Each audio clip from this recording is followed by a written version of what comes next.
సత్తెనపల్లి నియోజకవర్గం ఉమ్మడి కృష్ణా గుంటూరు జిల్లాల గ్రాడ్యుయేట్స్ ఎమ్మెల్సీ ఎన్నికల ప్రచార కార్యక్రమంలో భాగంగా నగరికల్లు హైస్కూల్ మరియు నరసింగపాడు గుండ్లపల్లి గ్రామాల్లో ఎన్నికల ప్రచారంలో పాల్గొన్నారు.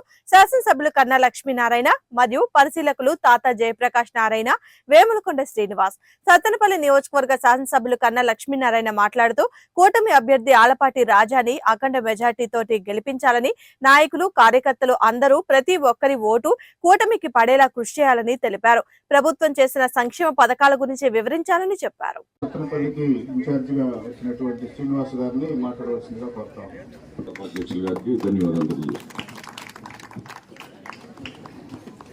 పెద్దలు కన్నా లక్ష్మణ్ గారిని మాట్లాడవలసిందిగా కోరుతా ఉన్నాం.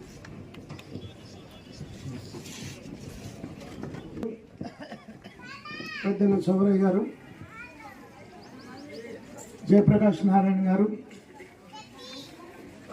శ్రీనివాస్ గారు, వేదిక మీద ఉన్న పెద్దలు, గుండ్లపల్లి గ్రామ సోదరు సోదరిమణులందరికీ కూడా నా హృదయపూర్వక నమస్కారం.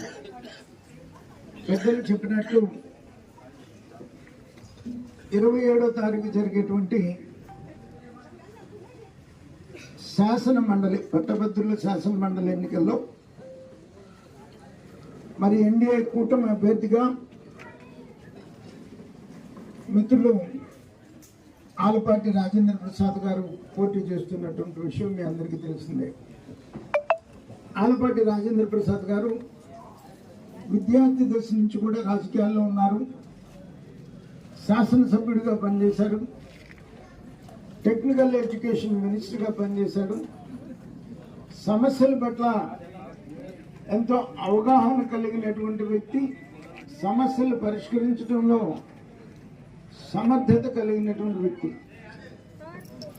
ఆ సమస్య శాసన మండలిలో లేవనెత్తడానికి పనికొస్తాడు తప్ప సమస్య పరిష్కారానికి పనికిరాడు. మరి ఇవాళ ఎన్డీఏ కూటమి ప్రభుత్వం అధికారంలో, కేంద్రంలో, రాష్ట్రంలో అధికారంలో ఉంది. కేంద్రంలో మోడీ గారి నేతృత్వంలో, రాష్ట్రంలో మరి సీనియర్ ముఖ్యమంత్రి 14 సంవత్సరాలు ముఖ్యమంత్రిగా చేసినటువంటి అనుభవం కలిగినటువంటి వ్యక్తి మన నాయకుడు చంద్రబాబు నాయుడు గారు. మరి ఆయన నేతృత్వంలో ఇవాళ ఎన్నో అభివృద్ధి కార్యక్రమాలు జరుగుతున్నాయి. అమరావతి రాజధాని కానీ, పోలవరం నిర్మాణం కానీ, రైల్వే జోన్ కానీ, విశాఖపట్నం స్టీల్ ప్లాంట్ కానీ, పేరచెర్ల కొండమూడు రోడ్డు 4 లైన్స్ కానీ, మన గోదావరి పెన్నా అనుసంధానం కానీ, అనేక రకాలైనటువంటి అభివృద్ధి కార్యక్రమాలు 8 మాసాల్లోనే మరి మొదలవుతున్నటువంటి విషయం మీ అందరికీ తెలిసిందే. మరి ఈ రకంగా అభివృద్ధి, సంక్షేమం, మరి పెన్షన్స్ 4,000 రూపాయలు పెన్షన్స్ ఇస్తూ ఉన్నారు. 6,000 రూపాయలు హ్యాండిక్యాప్డ్ ఇస్తున్నారు. పూర్తిగా డిజేబుల్డ్ ఉన్నటువంటి వాళ్ళకి 15,000 ఇస్తున్నారు. మరి ఈ రకంగా భారతదేశంలో ఏ రాష్ట్రంలో కూడా ఇంత అమౌంట్ పెన్షన్స్ ఇచ్చినటువంటి రాష్ట్రం, పార్టీ, ప్రభుత్వం ఇంకోటి లేదు భారతదేశం మొత్తం మీద కూడా. మరి ఆ రకంగా మన రాష్ట్రంలో సంక్షేమ కార్యక్రమాలలో భాగంగా మరి మొన్న దీపావళికి ఉచిత గ్యాస్ ఇవ్వడం జరిగింది.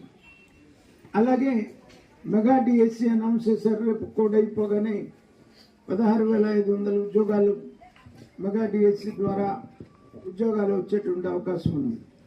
మరి ఎన్నో పరిశ్రమల్ని లోకేష్ గారు కానీ, చంద్రబాబు నాయుడు గారు కానీ ఇద్దరు కూడా మరి ఎన్నో పరిశ్రమలు ఈ రాష్ట్రానికి రావటం కోసం, దాని ద్వారా నిరుద్యోగ యువతకి ఉద్యోగ అవకాశాలు కల్పించేటువంటి అవకాశం కల్పిస్తున్నారు. మనం ఈ ఎన్నికని గెలిపించడానికి మనం అందరం కృషి చేయాలి. బ్యాలెట్ పేపర్లో ఆయన పేరు కూడా నెంబర్ 1. నెంబర్ 1కి ఎదురుగా గడిలో ఒక అంకె గీయాలి, చెప్పాలి ఓటర్స్కి. మీరు అందరూ కూడా చెప్పి వాళ్ళిచ్చే పెన్నుతోనే ఆ గడిలోనే ఒక అంకె మాత్రమే వేయాలి తప్ప టిక్ పెట్టడం కానీ వన్ రాయటం కానీ ఏమి లేకుండా గడి మధ్యలో 1 అనేటువంటి అంకె వేసి